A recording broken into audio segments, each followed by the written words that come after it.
This is Tom and Paula Grace from Light of Christ Radio with a story from our series on the book of Esther entitled For Such a Time as This. You're welcome to watch this video simply for the story, or you can use it as the basis of a small group study. The small group study instructions are below the video in the More section.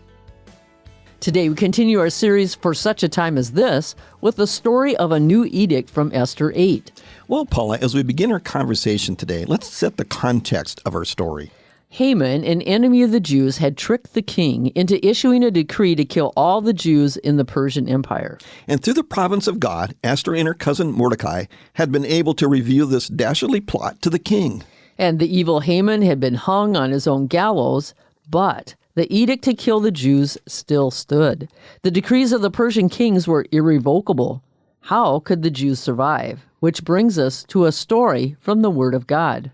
Once again, Esther went to speak to the king. This time she fell down at his feet, crying and begging. Please stop Haman's evil plan to have the Jews killed. King Xerxes held out the golden scepter to Esther, and she got up and said, Your Majesty, I know that you will do the right thing and that you really love me. Please stop what Haman has planned. He has already sent letters demanding that the Jews in all your provinces be killed, and I can't bear to see my people and my own relatives destroyed. King Xerxes then said to Esther and Mordecai, I have already ordered Haman to be hanged in his house given to Esther because of his evil plans to kill the Jews. I now give you permission to make a law that will save the lives of your people. You may use my ring to seal the law so that it can never be changed. On June 25th, the king's secretaries wrote the law.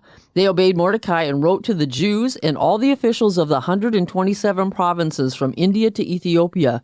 The letters were written in every language used in the kingdom, including the Jewish language. And they were written in the name of King Xerxes and sealed with his ring. And then they were taken by messengers who rode the king's finest and fastest horses. In these letters, the king said, on March 7th of the next year, the Jews in every city and province will be allowed to get together and defend themselves. They may destroy any army that attacks them, and they may kill all their enemies, including women and children. They may also take everything that belongs to their enemies. A copy of this law is to be posted in every province and read by everyone. And then the king ordered his messengers to take their fastest horses and deliver the law as quickly as possible to every province. When Mordecai left, he was wearing clothes fit for a king. He wore blue and white robes, a large crown, and a cape made of fine linen and purple cloth. After the law was announced in Susa, everyone shouted and cheered, and the Jews were no longer afraid. In fact, they were very happy and felt they had won a victory. In every province and city where the law was sent, the Jews had parties and celebrated, and many of the people in the provinces accepted the Jewish religion because they were now afraid of the Jews. And this is a story from the Word of God. If you are using this video for a small group application, after you've watched this video, try retelling the story from what you've heard. Then read the text. Discussion questions are below the video in the More section.